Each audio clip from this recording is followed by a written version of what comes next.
School bus टकरा गई थी और दर्जनों बच्चे मर गए थे, तब वो कहाँ थे?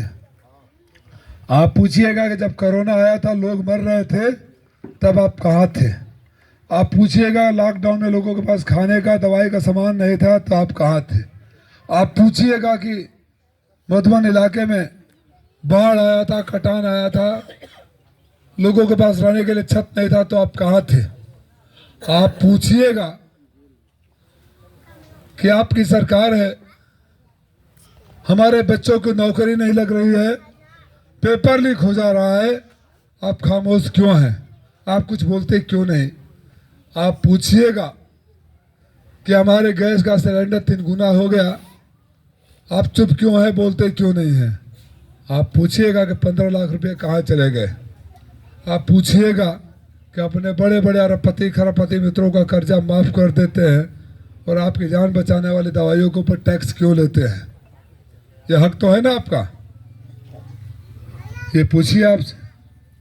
मैं अपना लेखा जोखा लेकर आपके बीच में आया हूँ। 10 साल पहले चुनाव लड़ा था, चुनाव हार गया। 5 साल पहले हमारी सीट गठबंधन में चली गई थी, मुझे मौका नहीं मिला।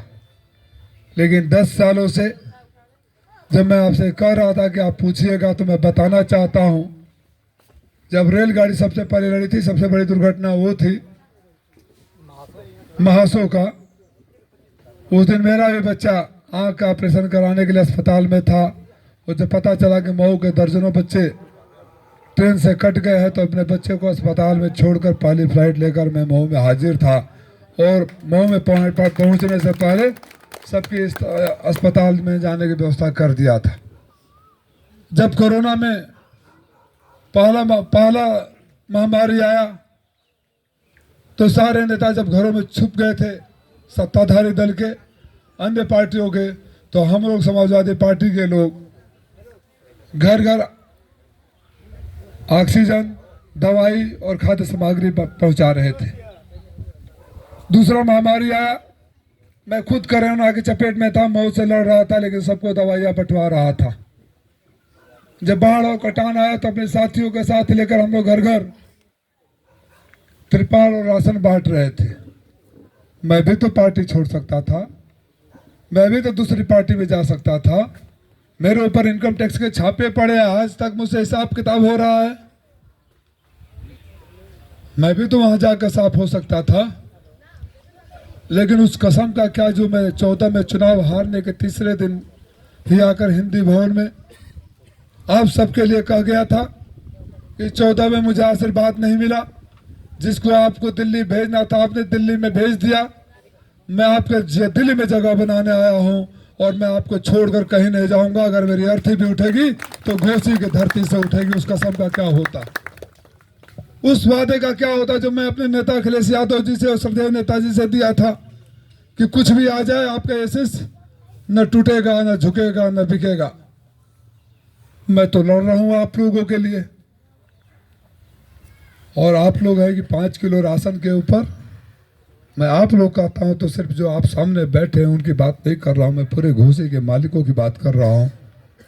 5 किलो राशन पर अपने बच्चों के भविष्य को, आपके घरों में भी नौजवान साथी होंगे, आपके बेटे होंगे, आपके भाई होंगे।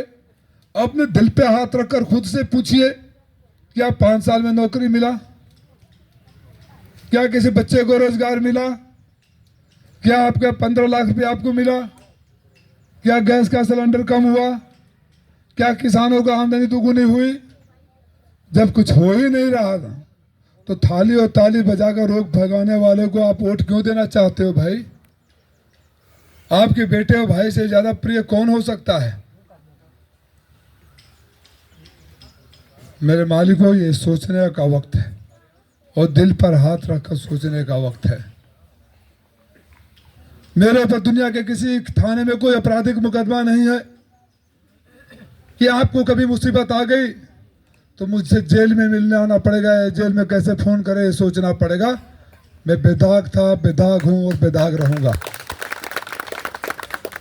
जितना कोई सांसद निधि कहना चाहिए या नहीं कहना चाहिए, जितना कोई सांसद निधि पाता होगा उससे ज़्यादा मैं आप लोगों के ऊपर खर्च कर देता हूँ। सुबह से शाम तक संतोष मामा यहीं बैठे हैं, इनकी एक ही ड्यूटी है, हमारे कार्यालय पर कोई गरीब चला जाए, डॉक्टर के पास ले जाना, पैसा ना हो तो दवाई खरीद कर उसको देना और इलाज कराना। जब इस घोसी के बच्ची अनाथ हुई तो मैंने गोद लिया है, आज भी इंग्लिश मीडियम में पढ़ा रहे हैं। और अगर मेरे बेटे या बेटियों की होली दिवाली मनती है तो सबसे पहले मिठाई और कपड़े उस घर में भी पहुंचते हैं जिनको मैंने गोद लिया हुआ है। बड़ा गांव इसी विधानसभा में है। इस घोसी के बच्चे जब विदेशों में फंस जाते हैं तो मैं लेकर आता हूं, और वो भी लोग हमसे लड़ने आए हैं जो 22 में कुछ और बोलते थे, 23 में कुछ और बोलते थे, 24 में कुछ और बोल रहे हैं, और 17 में कहीं और से लड़े थे। अब तो कान पकड़ कर उठक बैठक कर रहे हैं। अरे भैया तुम्हारे कर्म ऐसे क्यों कि उठक बैठक करो। मैं लड़ रहा हूं रोज भारत सरकार से, हमारे अध्यक्ष जी को पता है। जब से आपके इस बेटे और भाई को टिकट मिला है 32 ऑर्डर मेरे खिलाफ एक तरफा पास कर चुकी है भारत सरकार। लेकिन मैं फिर वचन देता हूं, आपका आशीर्वाद मुझे मिले ना मिले ये फैसला आपको करना है। लेकिन याद तो दिलाऊंगा कि जो कभी आपके दुख सुख में नहीं रहा हो, और एक वो बेटा वो भाई है जो हर मुसीबत में, अखिलेश यादव का वो सिपाही है, वो अखिलेश यादव जो मुख्यमंत्री बनने के बाद उन्होंने कहा मेरे उत्तर प्रदेश की माताओं बहनों परेशान मत होना, मैं जानता हूं कि आपका बेटा और भाई कहीं बाहर कमाने गया है, उसको रात को नींद नहीं आती होगी कि घर में बाबूजी की तबीयत खराब हो जाए, माई बीमार हो जाए तो अस्पताल के लेके जाए कालिंदी जी। तो अखिलेश यादव ने तब फैसला किया था कि कभी बीमार हो जाए तो मैं 108 नंबर दे रहा हूं, खाली फोन कर देना, पड़ोसी पहुंचे ना पहुंचे आपके अखिलेश यादव की एम्बुलेंस दरवाजे पर पहुंच जाएगी और इलाज कराएगी। मैं उस अखिलेश यादव का सिपाही हूं, वचन देता हूं कि कोई भी मुसीबत आ जाए फोन कर देना, सरकार पहुंचे या ना पहुंचे, राजीव राय या उनके लोग आपके दरवाजे पर पहुंच कर आपके साथ खड़े रहेंगे। और मैंने साबित किया है, मैंने 10 सालों में साबित किया है, आपके बीच रहकर आपकी सेवा की है। और जो हमारे खिलाफ लड़ने आए हैं कभी आपके बीच नजर नहीं आए, उन एक ही जगह से पहचान है उनकी। 22 में मोदी या योगी जी के हम घंटा ना बजवा दे तो हम माई बाबू का औलाद नहीं, 23 में अखिलेश यादव के सैफई ना भेज दे तो हमारे माई बाबू का औलाद नहीं। अरे भैया जे बात पर कंफ्यूज बा हमारे माई बाबू के हो तो हर का सेवा करी, सोचे के बाद ना सोचे के हमने क्यों कंफ्यूज बनी जाएगा। 2 बातों से अपनी बात खत्म कर रहा हूं। जो ये कंफ्यूज है कि उसका माँ बाप क्या है, अपने माँ बाप की सेवा नहीं करता होगा, वो आपकी क्या सेवा करेगा। और गांव में माताएं कहती है, मेरी माँ कहती है जो ना मोरे राम का वो किस काम का, मतलब जो मेरे बेटे का नहीं वो किसका। अगर आपके बेटों और बेटियों का रोजगार छीना जा रहा है, भर्तियां रोक दी गई है, बेरोजगार बनाया जा रहा है, लाचार बनाया जा रहा है, बूढ़ी आंखें पथराई जा रही है, बहन इस इंतजार में है कि कब मेरे भाई की नौकरी लग जाए, मेरे माँ बाप को राहत मिले, माँ बाप इस इंतजार में है कि मेरे बेटे की नौकरी लग जाए तो बेटी की शादी कर दूं। उन पथराई आंखों से, उन मासूम चेहरों से कभी खुद से सवाल कर लेना।